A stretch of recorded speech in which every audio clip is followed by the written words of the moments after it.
Тони колеги, општините со кои што управува Социјалдемократскиот сојуз започнаа со објавување на огласи за масовни, сосема известно партиски вработувања во пресред на локалните избори. Само за 2 недели во општината Куманово, Охрид и Струмица, со кои што раководат градоначалниците на Социјалдемократскиот сојуз, се распиша огласи за ангажирање на вкупно 98 нови вработувања.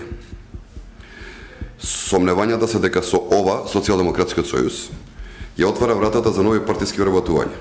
Целта е полнење на општините со партиски заслужени војници за сметка на младите и способни кадри кои немаат шанси наспроти членовите на Социјалдемократскиот сојуз. Па така, општина Куманово, каде што градоначалник е Зоран Дамјановски, на 25 октомври овој оглас за вработување на 69 работници. Тоа е ова. Општината Охрид преку јавното предпријатие Билјанини извори донесе одлука за распишување на конкурс за вработување на нови 19 лица.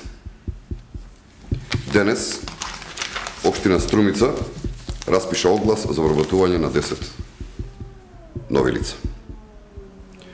Општините чии предпријатија тонат во долгови сега вработуваат нови луѓе. Немаат пари за нови проекти, улици, паркови, редовни плати на веќе вработените, а има пари за нови партиски војници кои треба да истрчаат на СДСМ за престојните локални избори. Ова го покажува двојниот морал на социјалдемократите, каде што обичните граѓани не може да добијат работа, онаму каде што таа партија е на власт. Ако СДСМ прави ваква приватизација во општините, каде што сега е на власт, замислете како би изгледала целата државна администрација кога би имале одговорност да ја водат државата. Тоа што СДСМ прибегува кон вакви приземни методи на работа е доказ дека СДСМ нема капацитет да се бори за проекти, за идеи и да ги решава проблемите на граѓаните.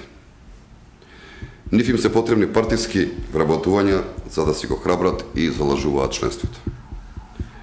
Општините се на сите граѓани, а не само на партиските заслужници на Социјалдемократскиот сојуз.